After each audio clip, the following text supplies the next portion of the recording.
Hello ladies and gentlemen, boys and girls, children of all ages, welcome back to the old family farm here with Delores Flofflebotham and myself, CWATTYESO.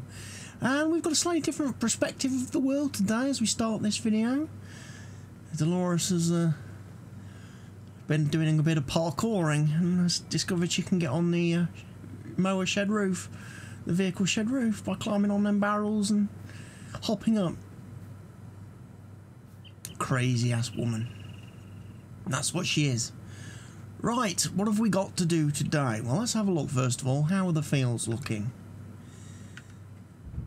They're growing. Okie dokie. Not a lot we can do there then. They're all fully fertilised. We don't have to worry about spraying them while they're growing. Chickens have got plenty of food. The pigs need some water and some straw. And the horses are okay. In fact, the horses are very okay. They're getting trained up nicely. So today might be a pretty quietish day. Where did I leave the water tanker? I did buy one, didn't I? I must have bought one. Is it over here by the horses? Did I put it back?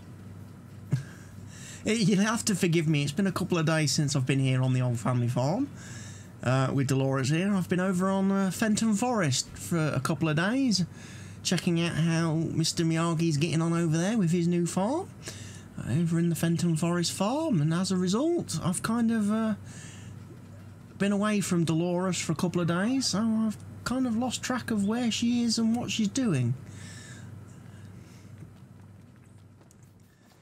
Right, the John Deere's here for a reason. I'm not entirely sure why.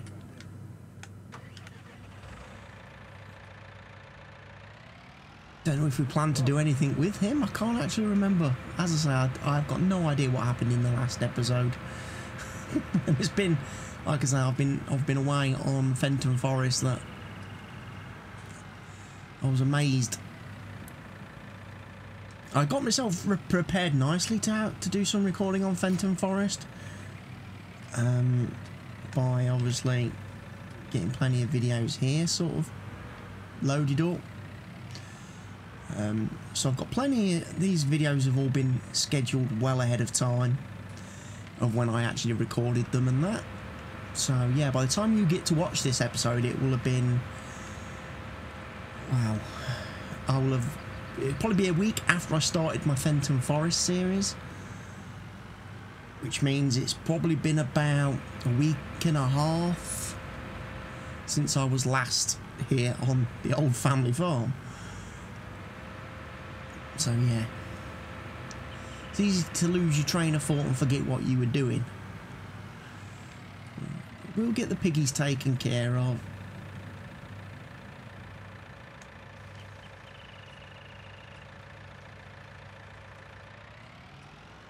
We've got a little bit of money in the bank account, which is not a problem. It's quite nice to have, actually, to be a little bit in profit. Obviously, we've still got that 115,000 from the loan, which is a little bit annoying. But,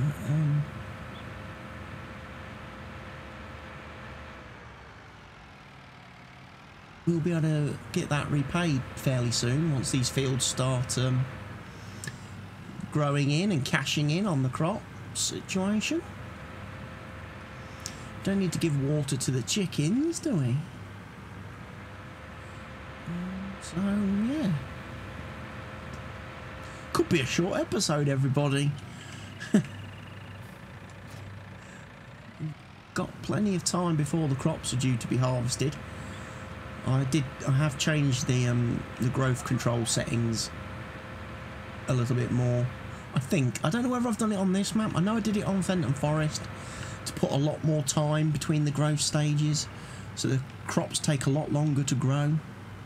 And one of the things I did as well on the Fenton series was make sure that the crops all grow at different times Their growth stages are all different, so no crop grows at the same speed.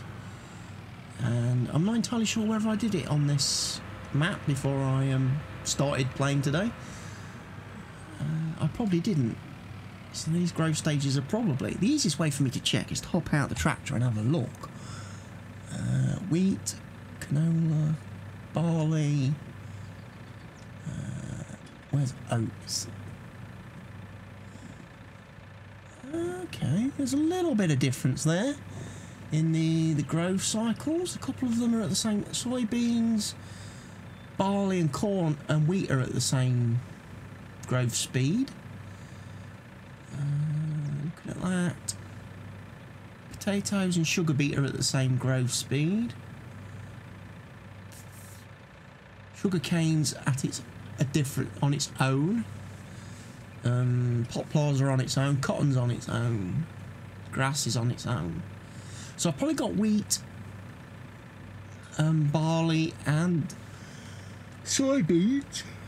Sorry, excuse me. Wheat, canola and soybeans set to grow at the same speed. But for whatever reason, canola and oats are slightly separated. Right, we'll have some straw.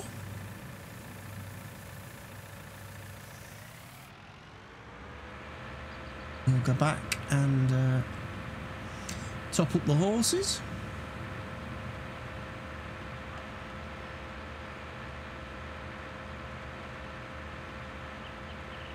I've got my little farm sell point in place now. You may have noticed it down there. The little white silo thing with the shed. That's my little farm sell point. That's where I can take stuff that I want to sell directly to people. I want people to buy directly from me.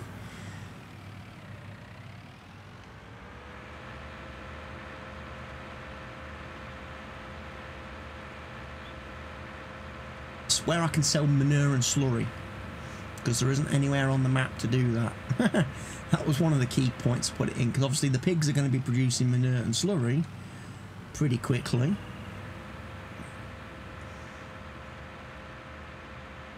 And there's nowhere to sell it, and we don't have any way of using it on the fields yet, because we don't have the equipment.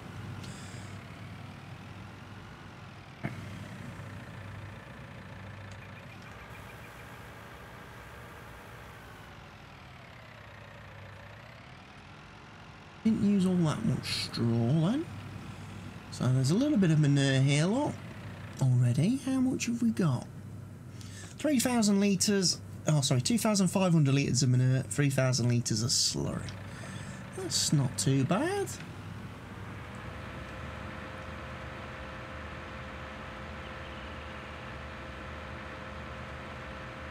Is it? Not too bad at all. So let's have a quick look at the farm shop. It should be the farm. Yeah, the farm shop.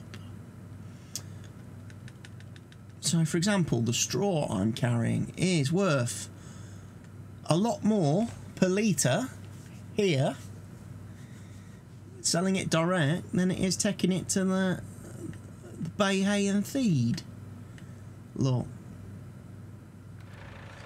They charge an incredible markup, they do. They stiff you on the price and then they make a humongous markup.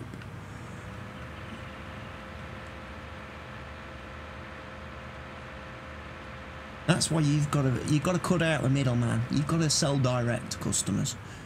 If you're selling through stores that they're controlling the prices, they beat you down, because obviously they want to pay the lowest they can pay, so that they're making the most profit when they sell the stuff to people.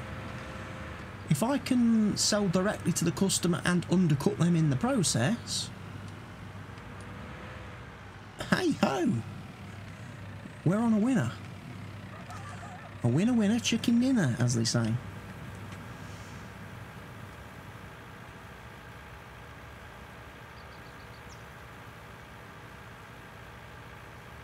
So I'm not going to bother selling the straw. I'll hang on to it, the excess.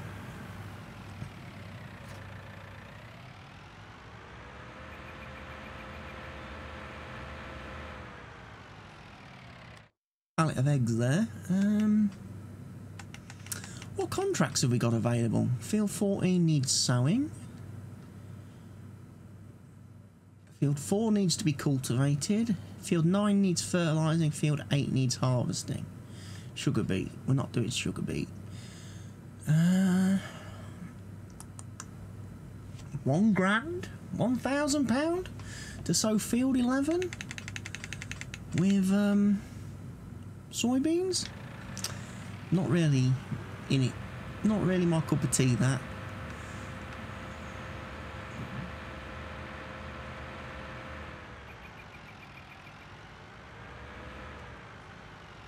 So you know what? I think Delores she's earned a day off, really. There's nothing spoiling. So she might as well go and enjoy a day riding the horses, I suppose.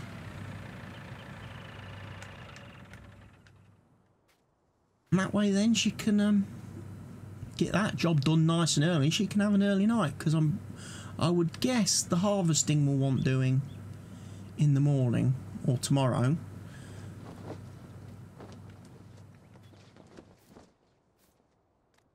We obviously got the harvester rigged up ready.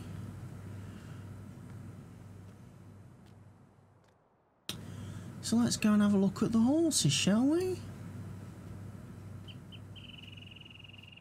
Which of the horses do we want to ride today?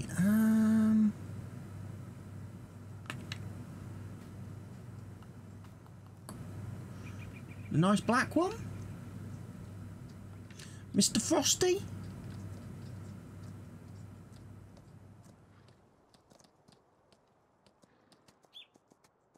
Take Mr. Frosty for a ride. You can't go first person on a horse. Oh, that's a shame.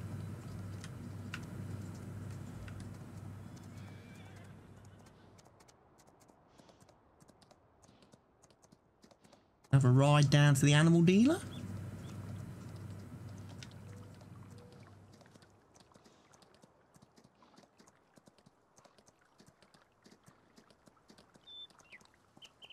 Hey look, little picnic area over here, look.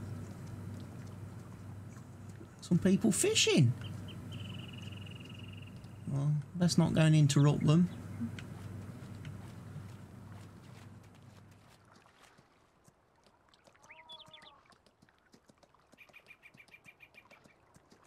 This is where you'll be coming one day, Mr. Frosty. You'll be coming to join the selling point here.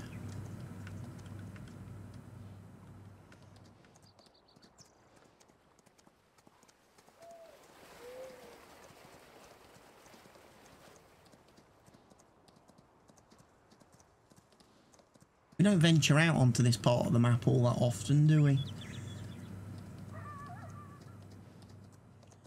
Field 14 over there. I've got a gas station up here by the looks of it. If you start in a farm here, one of the other local jokels. Obviously it lives up here.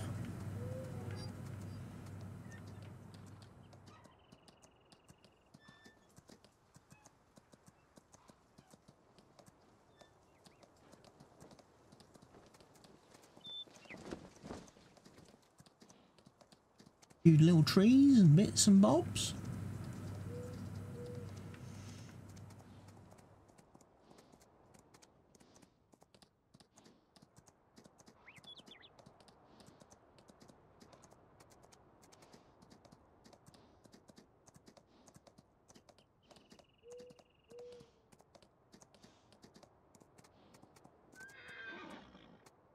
Now the horses have got a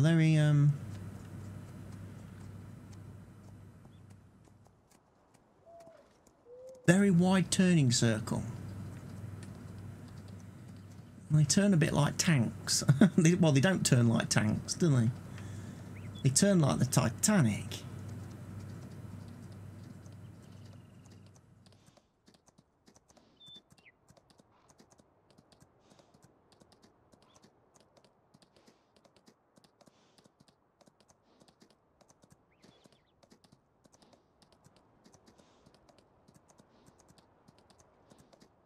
We're back down here on the farm.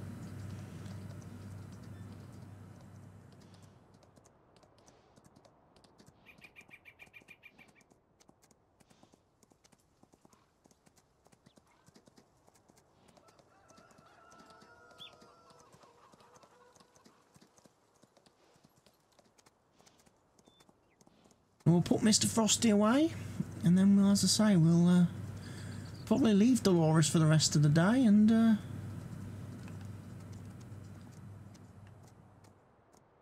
go and see what she's doing tomorrow. Let her enjoy the rest of her day in peace.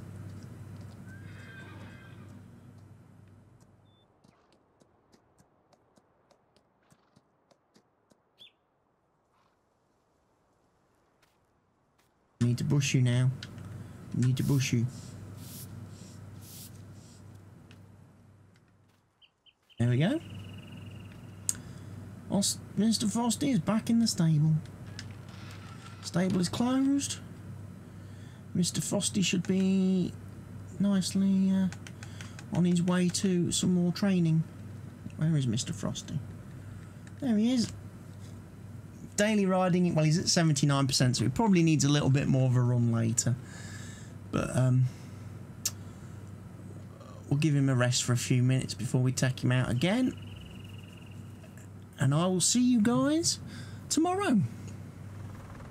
Okay, welcome back everybody. It is indeed the morning, and Delores is going to make a start on the harvest.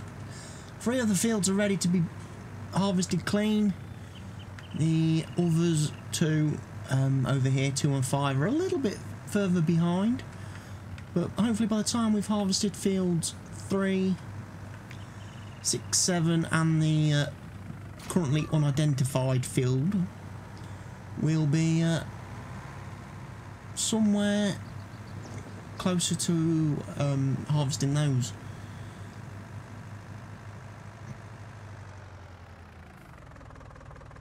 So we'll take the covers off for a start, as that'll help.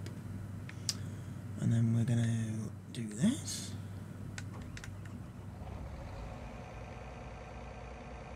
I could of course use GPS now. We do indeed have it.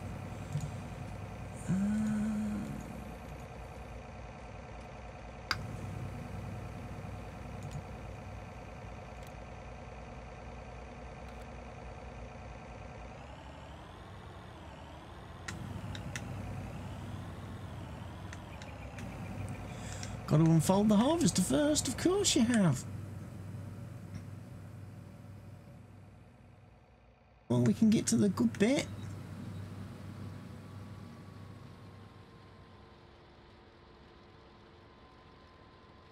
Which is doing the harvesting.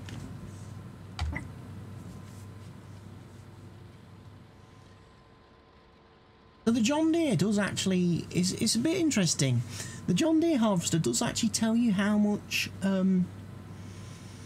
crop you've harvested on the screen inside, so we can see how full we are, how close we are to the 10,000 litre capacity on the tank.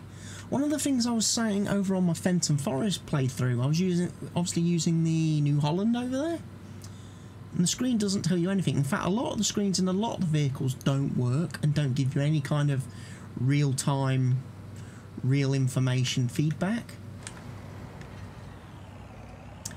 And I've just realised we're not straw swathing. That's bad.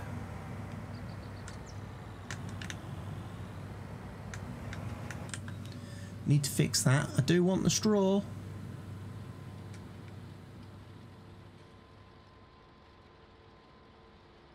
Now I've got to also remember to discipline myself today, and Delores has to be very disciplined because we don't have the same crop planted on the fields like we normally have. So in actual fact, she can't just keep ploughing straight ahead when she hits the edge of the field because we've got different crops growing.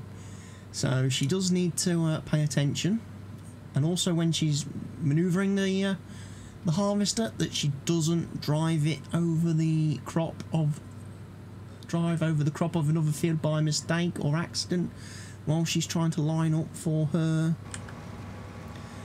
next lane, if you like.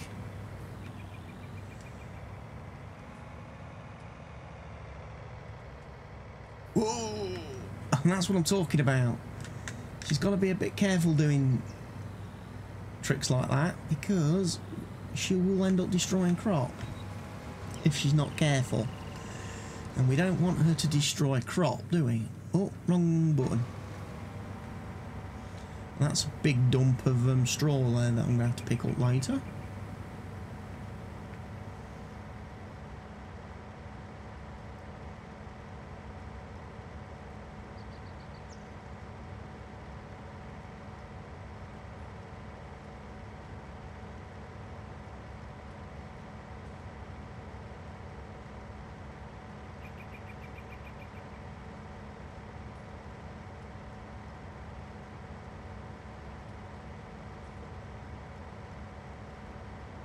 She can drive along quite nicely. As I say, we're getting quite...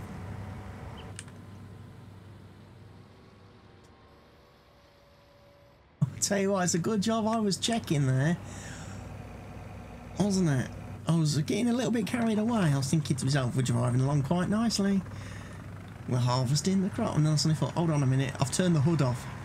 You may have noticed that I've got a button now that disables the hood.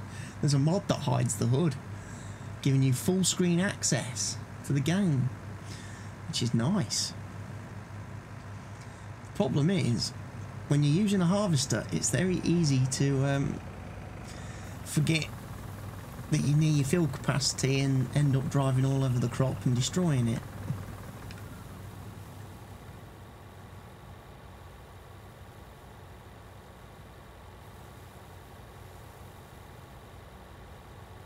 But I definitely like it. It is a bit more immersive playing without the hood when you're in first person, I would say, most definitely.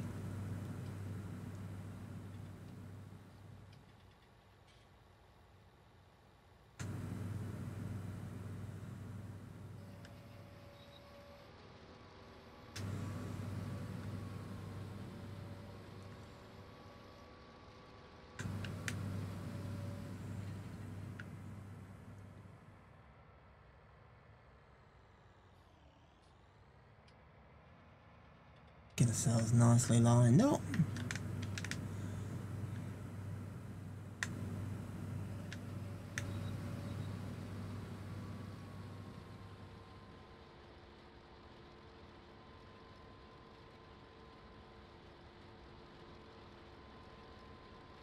Not even sure what crop this is we're harvesting. Looks like...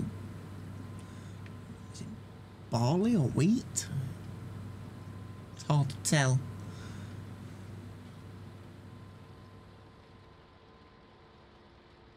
I think it's probably wheat. A lot of these grass crops all look the same, that's the problem.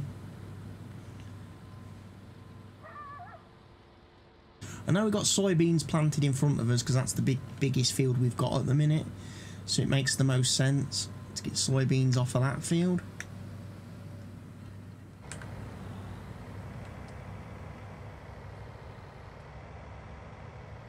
Oh.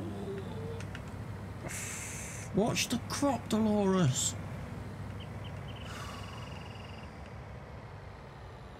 Can't afford to be breaking the crop.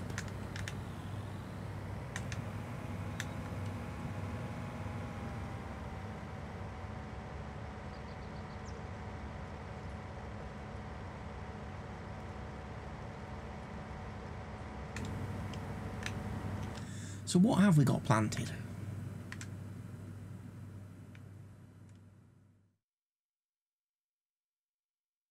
I did 2 lots of barley. Okay. So I didn't do different crops this time. I just did barley. That's interesting. Barley and soybeans and canola. They were probably the most expensive crop, were they? Right, yeah, barley, 863 at the rail line. Canola, 1347.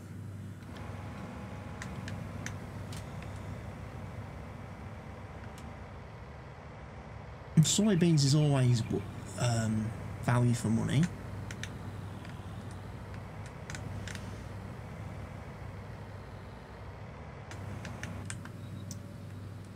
Right, 6,701, so we'll keep an eye on that counter this time.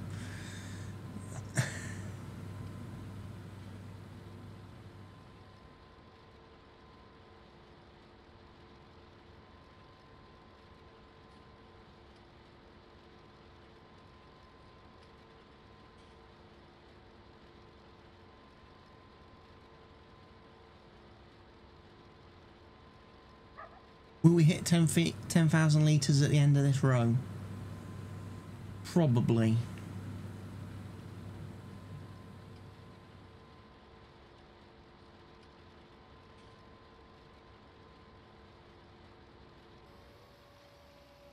In fact, there it is.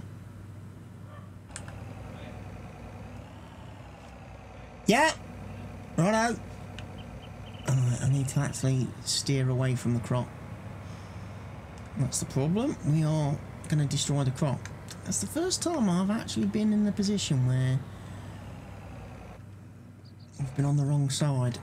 For a while, where I've been on the wrong side of the crop when the harvest is full.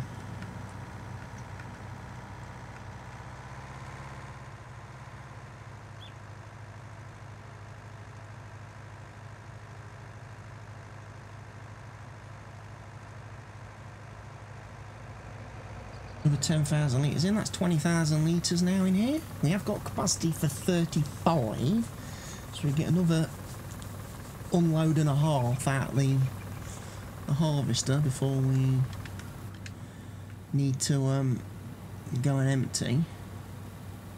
But honestly, I'll probably empty it after the third full empty. There's no point unloading half a combine.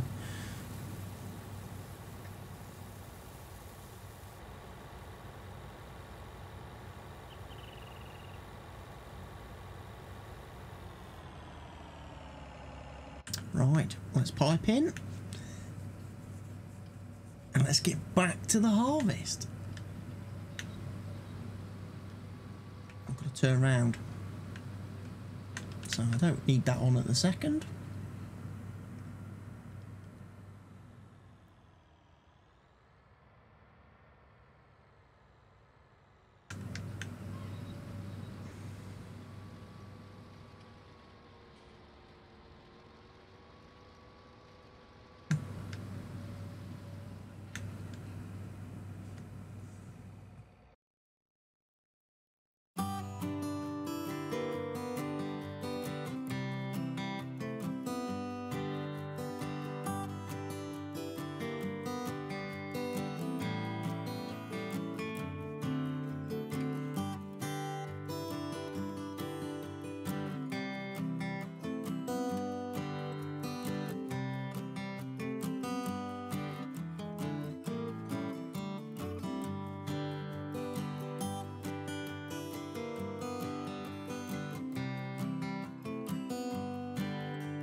Okay, so we finished the barley harvest, and we're just about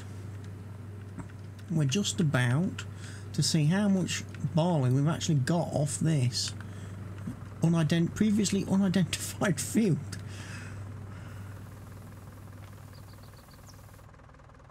$28,000 litres, not bad. That is not bad going for that field. So that's been quite a good barley harvest, I have to say.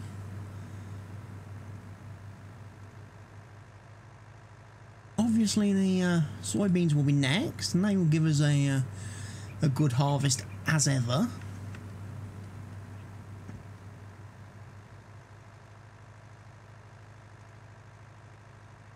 And I think the canola's now at a point where it's ready to harvest.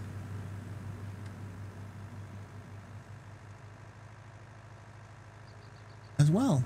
So we'll be looking forward to doing that.